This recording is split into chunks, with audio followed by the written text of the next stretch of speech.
With us now from Israel is Mark Regev, Senior Advisor to Prime Minister Benjamin Netanyahu. Good to have you with us.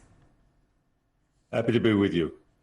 So your government has announced it will give the 1 million civilians in northern Gaza safe passage for the next 6 hours, starting this hour to evacuate. What exactly does that mean? That means we're urging people to leave an area where there will be, I believe, very severe combat. You have neighborhoods there where Hamas has built its underground tunnel fortifications and communication systems and arms depots under civilian housing. So we're asking people to leave as best they can. We know it can be difficult, but the alternative is worse. We don't want to see civilians caught up in the crossfire between us and the Hamas terrorists. And once again, we're urging people to move away out of what will become a very dangerous combat zone. Is it likely the ground incursion will occur 6+ hours from now? I can't go into that, and you, of course, understand why. One doesn't talk about military operations, before they happen. But Israel is very serious. I want to say something that needs to be understood. We've had several rounds of violence since Hamas took over the Gaza Strip some 16 years ago.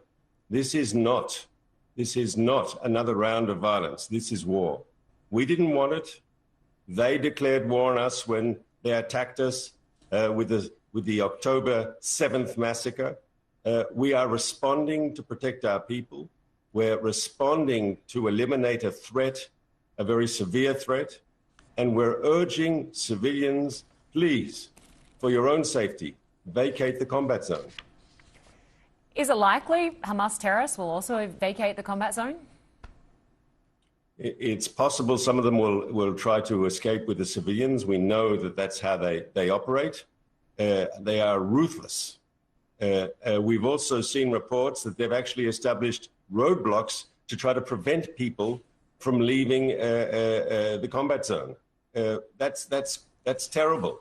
Civilians who want to leave, first of all, are being told by Hamas to stay, but those who are leaving nevertheless are being held up at roadblocks. Hamas has no qualms whatsoever about using the Gaza civilian population as a human shield for its war machine. And in doing so, it's a double war crime, because first of all, when they target innocent Israeli civilians, that's a war crime, of course. And the terrible violence, the brutality that we saw in the 7th of October massacre, that just shows who they are. But the fact that they treat their own people in a similar way, that they say to them, don't move out of harm's way and we will prevent you from moving out of harm's way, that says everything you need to know about this Hamas organization. It really is ISIS type. Can you explain the targets Israel has bombed so far in Gaza, and what more can you tell us about the terrorists that you've said have been killed? So we've been hitting Hamas strongholds throughout the Gaza Strip, and we will continue to do so.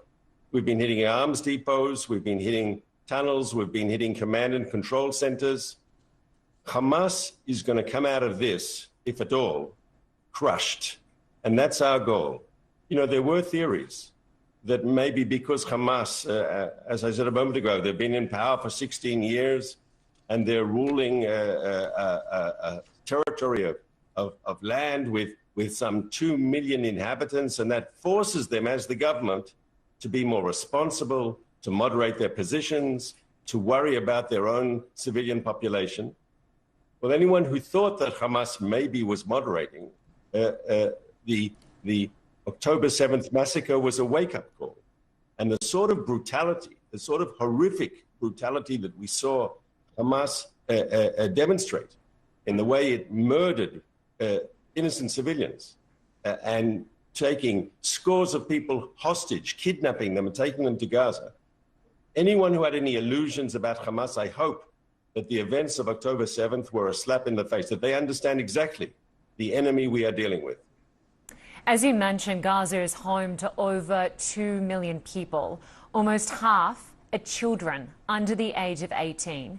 Israel has cut off electricity, water, food, and fuel. Under humanitarian law, it's illegal to collectively punish civilians. At what point will Israel resume those key essential services for civilians?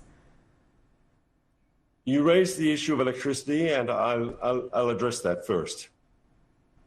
First of all, we know for a fact that Hamas uses the electricity grid inside Gaza for its own missiles. So the missiles that are being fired on Gaza, that's being facilitated by electricity. Second, the Hamas rockets that have rained down on Israel have disrupted and destroyed parts of the electricity grid that actually supplies Gaza. So is the international community, or is there a request that we rebuild what they have destroyed in their rockets so they can shoot more rockets at us? Is that a logical request of Israel? Can you explain what this means for the civilians in Gaza, the 2 million people, half of which are children, who won't be getting food and clean water into that region? When will that resume? I cannot say at this stage. I can only say that we don't see, yes, we don't want to see the civilian population of Gaza caught up in the crossfire. Having said that, I know, and you know, that there hasn't been a war in recent history where there hasn't been humanitarian suffering as a result of armed conflict, where innocent civilians haven't been caught up in the crossfire. That it's not possible. But what we do as a democracy, if they deliberately target innocent civilians with their brutal violence, we make every effort to be as surgical as is humanly possible. We target the terrorists. We target those who are trying to kill our people. In so doing, we're defending our people, our own people. But Hamas has to understand they will be crushed. Their military machine will be destroyed. When this is over, there will be a new reality in Gaza. At this point in time, no one in Gaza can leave Gaza. No civilian can leave. Are you in talks with Egypt about opening that border crossing so that that could be a potential humanitarian route for civilians to leave? Any conversations we're having with the Egyptians will remain confidential. But I do say this. Inside the Gaza Strip, there are areas that we know will become combat zones, dangerous combat zones. Move out of those areas. And when I say they're going to become dangerous, they're going to become dangerous for the Israeli soldiers who may be operating there, because the Hamas has built its own defenses. It's got its elaborate system of underground tunnels, its booby traps. There could well be very dangerous house-to-house fighting. I'm a father. I've got a daughter who's serving in the IDF down south. I'm concerned about her. But she knows, and all her fellow soldiers know, this war we didn't want. It was forced upon us. But now that it's been forced upon us, we have to act decisively. We cannot allow this brutal ISIS-type terrorist organization to continue to thrive on our border. That is unsustainable for the betterment of Israel, for the protection of Israel, for the better future for the people of Gaza, and for peace in the Middle East. It's crucial that Israel have an overwhelming victory here, a decisive victory, and we will. Hamas killed over 1,300 people in that brutal terror attack. Since then, we know that over 1,900 people have been killed in Gaza, including almost 600 children. What else is the IDF going to do going forward to minimize civilian casualties? Well, we are. When we ask people to leave combat zones, we're trying to save lives. That's our goal. But can I urge CNN to be skeptical? Numbers coming out of Gaza are coming out of a Hamas-controlled Ministry of Health. And those numbers don't talk about combatants or non-combatants. And those numbers have an interest in escalating humanitarian crisis. I have no doubt that it's very difficult in Gaza. But those numbers are coming from a Hamas-controlled Ministry of Health. I'd also like to add, with your permission, that that Hamas's policy, if Israel is making efforts to try to minimize civilian casualties, it must be remembered, and we spoke about it a moment ago, Hamas is making every effort to maximize civilian casualties. They think it helps their propaganda. Why are they telling people not to leave combat zones? Why are they setting up roadblocks to prevent people from leaving combat zones? What's their motivation? And the truth is, they don't care a hoot about the people of Gaza. They are willing to sacrifice every last Gazan on their extremist, jihadist, ISIS-type agenda. Just finally, how long do you think this conflict will last? What's the ultimate objective? The objective is a new reality in Gaza, where Israel will not face a terrorist organization that has either the will or the capability to inflict the sort of horrific violence that we saw exactly a week ago this morning. That's the goal.